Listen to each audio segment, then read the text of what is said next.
كتكوني بخير مع راجلك وفرحانين حتى كينوض الصداع والمشاكل. اسمع اشنو السبب. تابونا. اجي اختي نسولك، كتكوني عايشه بخير وعلى خير انت وراجلك، السمن والعسل ما خاصكم خير وما بيك ما عليك، فجاه كتوليو منوضينها وبيناتكم حرب اهليه وعائليه، وكتوليو تكرهوا بعضياتكم وتوليو تفكروا في الطلاق وتكرهوا النهار اللي تلاقيتوا فيه. كاين ولا ما كايناش؟ كاينه بصح فجأة ما تيبقاوش حاملين بعياتهم والمشاكل والصداع. شحال من واحد تيقول لك السحر.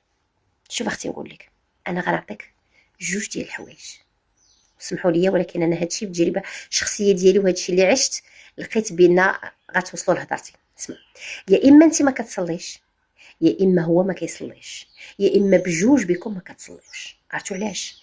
حيت الانسان اللي كيصلي راه كينعر الشيطان، كيقول الله ينعلك ويخليك الشيطان الحرامي، وكيبدل ساعه بساعه اخرى وكيخلي الماء منين يدوز. ولكن مع الاسف الانسان اللي ما كيصليش الشيطان كيكون لابسه، ما كيقدرش ينوض ويتنازل وينعر الشيطان وينوض. هذاك الشيء هو اللي وقع لكم دابا نتوما. صراحة هذا سبب رئيسي من بزاف د الأسباب.